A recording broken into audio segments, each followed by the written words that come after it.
वादे जनता से किए जाएं या सहयोगी से, बीजेपी इन्हें पूरा करेगी ये जरूरी नहीं है। खुद बीजेपी के नेता ही ये बात कबूल कर चुके हैं कि वादे चुनाव के बाद जुमले में बदल जाते हैं। याद होगा 2014 में बीजेपी ने हर आदमी के अकाउंट में 15-15 लाख रुपए डालने का वादा किया था और सरकार बनने के बाद अमित शाह ने कहा था कि ये तो जुमला था और अब बीजेपी के वादे उसके एक और सहयोगी को जुमले लग रहे हैं। सबसे बड़ी बात यह है कि बीजेपी की तरफ से यह वादा कोई चुनावी भाषण में नहीं किया गया था, बाकायदा लिखकर किया गया था। लेकिन आजकल बीजेपी का लिखित वादा भी कहां पूरा होता है और बीजेपी के ऐसी वादे तोड़ने की कला का अब शिकार बने हैं उपेंद्र कुशवाहा। उनका बेटा एमएलसी बनने से चूक गया है, लेकिन कुशवाहा भी बीजेपी का पूरा कच्चा चिट्ठा दुनिया के सामने रखने की तैयारी में है। और इन सब के बीच एक चिट्ठी इस वक्त सोशल मीडिया पर जमकर वायरल हो रही है, जिसमें बीजेपी के प्रदेश अध्यक्ष ने लिख कर दिया था कि बिहार में एक एमएलसी सीट उपेंद्र कुशवाहा की पार्टी को ही दी जाएगी और इसमें कोई रुकावट नहीं आएगी। लेकिन अब बीजेपी ने पलटी मार ली है। वैसे नीतीश के संगत का कुछ असर बीजेपी पर भी दिखाई दे रहा है और इसी पर आज हम अपनी स्पेशल रिपोर्ट में करेंगे बात। नमस्कार, मैं हूं अंशिता।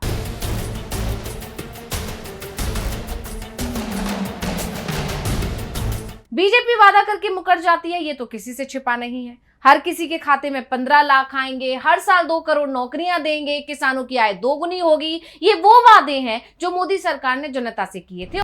सारे वादे हवाई साबित हुए। लेकिन बीजेपी सिर्फ जनता से ही झूठ नहीं बोलती, बल्कि वो अपने सहयोगी से भी झूठ बोलती है। यहां तक कि लिखित वादा भी भूल जाती है या कहें कि अपने वादे से मुकर जाती है। बीजेपी पर यह आरोप तब ज्यादा लगने लगे हैं जब उसकी एक सहयोगी ने बाकायदा एक लेटर दिखाकर बीजेपी के झूठ की पोल खोल दी है, जिसके बाद माना जा रहा है कि अब लड़ाई आर पार की हो गई है। तो कैसे खुल गई बीजेपी की पोल, सबसे पहले ये समझते हैं। बिहार में इस वक्त भूचाल आया हुआ है। सहयोगी बीजेपी की नींद उड़ा रहे हैं और बीजेपी पर दबाव बना रहे हैं, उसे उसके वादे याद दिला रहे हैं, लेकिन बीजेपी है कि मानने को तैयार ही नहीं है, जिससे बवाल बढ़ गया और अब आरएलएम ने एक पत्र जारी किया और पत्र के जरिए से उसने बता दिया कि कैसे बीजेपी सहयोगियों को झांसा देती है, उन्हें अपने साथ लाने के लिए बड़े बड़े वादे करती है, लेकिन बाद में वादा पूरा करने के लिए शर्तें रख देती है और अगर सहयोगी उस शर्त को मानने से इनकार कर देते हैं तो बीजेपी खेल कर देती है, जैसा कि उसने आरएलएम के साथ किया भी है।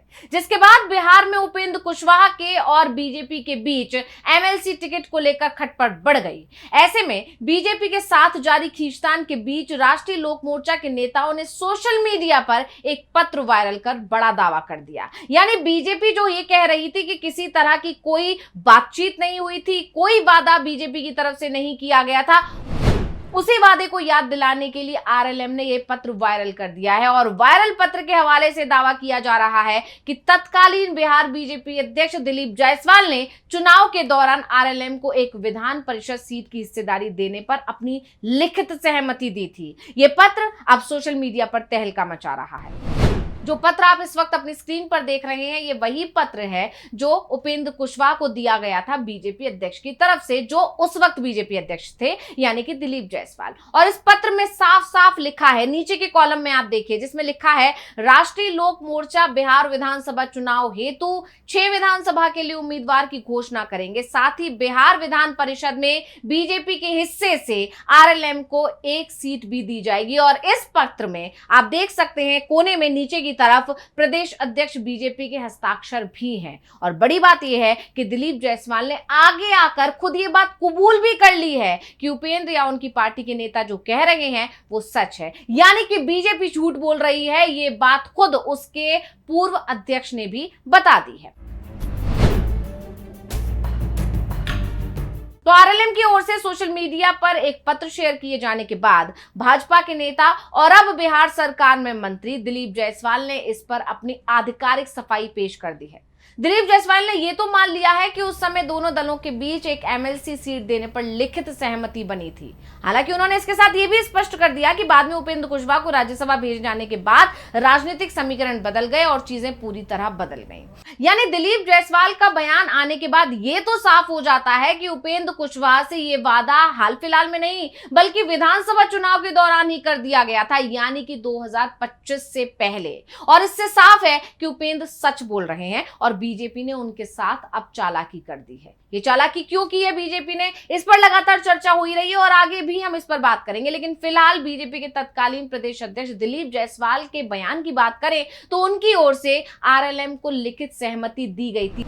इस बात पर उन्होंने खुद मोहर भी लगाई है और अब पार्टी को एमएलसी सीट नहीं दी गई है और सीट नहीं मिलने के बाद आरएलएम कार्यकर्ताओं ने इस कथित गुप्त समझौते को सार्वजनिक कर दिया और इसके बाद बिहार में सियासी तापमान बढ़ गया। सबसे बड़ी बात यह है कि दिलीप जायसवाल का यह कहना कि उपेंद्र कुशवाहा को राज्यसभा की एक सीट दी गई, लेकिन उन्होंने ये नहीं बताया कि उपेंद्र कुशवाहा को उनकी ही सीट उन्हें दी गई थी, यानी कोई नई सीट नहीं दी गई थी। यही नहीं, आरएलएम और बीजेपी के बीच खींचतान तब और खुलकर सामने आ गई जब एक कार्यक्रम की तस्वीर सामने आई। तो सबसे पहले उस तस्वीर को भी देखते हैं कि आखिर क्या है उस तस्वीर। दरअसल ये तस्वीर है केंद्र में मोदी सरकार के 12 साल पूरे होने पर नई दिल्ली में एनडीए नेताओं की हुई बैठक की। इसमें ब्रेक के दौरान प्रधानमंत्री नरेंद्र मोदी ने एनडीए नेताओं के साथ झालमुड़ी का स्वाद भी लिया। आप इस तस्वीर में देख भी सकते हैं कि पीएम के साथ बिहार यूपी के एनडीए नेता भी नजर आ रहे हैं। खास तौर पर सबकी नजर गई केंद्रीय मंत्री एवं लोक जनशक्ति पार्टी रामविलास के मुखिया चिराग पासवान पर, जो इस तस्वीर में पीएम मोदी के बिल्कुल करीब खड़े दिखाई दे रहे हैं। वहीं राज्यसभा सांसद एवं राष्ट्रीय लोक मोर्चा आरएलएम के राष्ट्रीय अध्यक्ष उपेंद्र कुशवाहा की जब चर्चा हुई तो उन्हें देखा जा सकता है कि इस तस्वीर में वो थोड़ी दूरी पर झालमुड़ी खाते हुए नजर आ रहे हैं, यानी वो इस तस्वीर का हिस्सा नहीं है, बस कैद हो गए हैं इस तस्वीर में। और इस तस्वीर ने ही सब कुछ बयां कर दिया कि आखिर बिहार के एनडीए में चल क्या रहा है और इसके बाद से सियासत गर्मा गई है। यही नहीं, कार्यक्रम की जो भी तस्वीरें साझा की गई हैं उसमें कहीं भी आपको उपेंद्र कुशवाहा नजर नहीं आएंगे, जिसे देखकर जानकारों का कहना है कि कुशवाहा असल में इस बैठक में शामिल होने नहीं गए थे, बल्कि वो आलाकमान से मिलकर उन्हें अपना संदेश देने गए थे। दरअसल उन्होंने प्रधानमंत्री नरेंद्र मोदी और केंद्रीय गृह मंत्री अमित शाह से भी मुलाकात की और इससे सियासी गलियारों में चर्चा शुरू हो गई है कि क्या मोदी शाह से मुलाकात से उनकी बात बन पाएगी, क्योंकि उपेंद्र फिलहाल दिल्ली में ही रहेंगे। 13 जून को पार्टी की राष्ट्रीय स्तर की बैठक है, जैसे कि हम आपको पहले भी बता चुके हैं, और इस बीच सियासी मुलाकातों का दौर भी जारी रह सकता है। यानी बीजेपी के पास एक तरह से सिर्फ 13 जून तक का वक्त है कि वो इस गठबंधन को समेट पाएगी, संभाल पाएगी, साध पाएगी, या फिर उपेंद्र कुशवाहा और बीजेपी की राहें अलग हो जाएंगी। राजनीतिक खेमे में चर्चा है कि दीपक प्रकाश को एमएलसी बनाने के लिए भाजपा ने उपेंद्र कुशवाहा को रालोमो के विलय का ऑफर दिया था, मगर कुशवाहा ने इससे इनकार कर दिया था। माना जा रहा है कि आरएलएम का अपनी पार्टी का बीजेपी में विलय करने के दबाव के आगे ना झुकने के कारण ही ये हालात पैदा हुए हैं। इसीलिए ही बीजेपी ने आरएलएम के साथ ये चालाकी की है। और मीडिया रिपोर्ट्स के मुताबिक आरएलएम के 3 विधायक आलोक कुमार सिंह, रामेश्वर महतो और माधव आनंद बीजेपी के संपर्क में थे। इन सब के अलावा जब दीपक प्रकाश को दोबारा मंत्री बनाने पर विचार हुआ तब भी पार्टी नेतृत्व ने विलय का मुद्दा उठाया था, यानी दबाव बनाने की कोशिश की थी।